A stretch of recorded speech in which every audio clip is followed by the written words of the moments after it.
And Douglas Smith is joining us now. He's a former Assistant Secretary at the Department of Homeland Security. Welcome back. Thank you. This is your wheelhouse. A high-ranking U.S. Homeland Security official has come out now. His name is McCaul, saying there were disturbing signs in the Orlando shooting and that the FBI did not do everything it could or it did everything it could to investigate them prior, but that the FBI said they didn't have predication to detain or arrest this man. What would have been the next step for them, Douglas?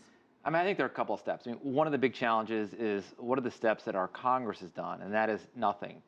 When Congressman McCaul or Senator McCain had an opportunity to vote to ban assault weapons, they did not. When they had the opportunity to limit magazine capacities, they did not. You know, I think what we're seeing right now is a whole lot of finger pointing. You know, the reality is the FBI did exactly what the FBI needed to do. They stayed within the law. They went as far as they could. But they're working against a pretty tough backdrop. And the more assault weapons that are out there, the more high-capacity magazines that are out there, the harder their job is. And until they change the laws and allow the FBI to go a little bit further, it's not really going to stop it.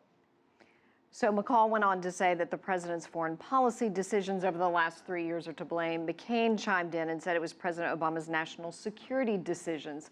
Is this Monday morning quarterbacking on their part? I mean, I think it's even worse than that. I mean, I think it's just malpractice is what it is. I mean, they are just making up things out of whole cloth. The more we've learned about this tragic incident, this wasn't driven, out of the Middle East. This was driven by a very disturbed young man who has been disturbed for many, many years. That is the challenge. If they want to point fingers to greater mental health screening, point fingers to eliminating assault weapons, point fingers to limiting magazine capacities. Their issue is pointing at the wrong thing. Now would be the time to stand up and actually give law enforcement, give national security more tools and more backing to help them do their job.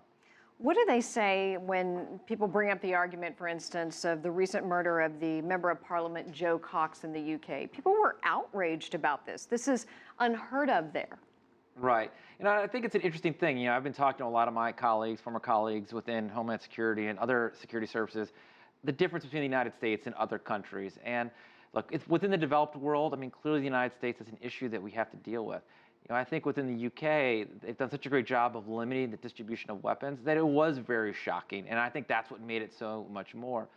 Interestingly, here in the US is despite the fact that these things keep happening, we forget very quickly. This has been a tough week for a lot of people. It's been very tragic. What will be interesting to see is how long will the American memory go with this? Will they stay a little bit longer and focus on it?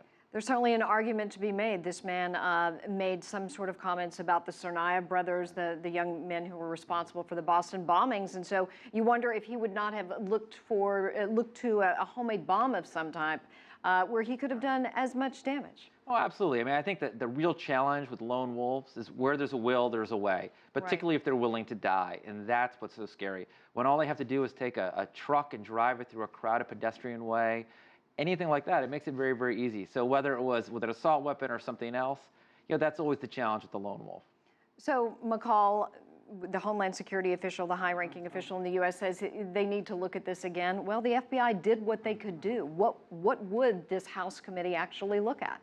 I mean, I think what they're doing is just a lot of Monday morning quarterback. The current director of the FBI is a great guy. They're working very, very hard within the parameters of a free and open society. And with that, there are rules they have to follow. They did a good job of following up, but there was nothing there.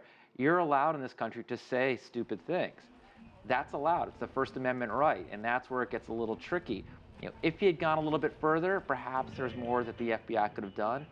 But if Chairman McCaul wants to see the FBI do more, then he should help introduce legislation within the House, get it through, get it passed through the Senate, have the president sign into law, enhanced ways by which the FBI can look at people like this, where they could go a little bit deeper, where they could ban them from buying guns, keep a closer watch on them. But when they're having to keep an eye out for 350 million people against the backdrop of the laws they need to follow, there's only so far they can go. All righty. Douglas Smith, thank you. Appreciate your time. My pleasure.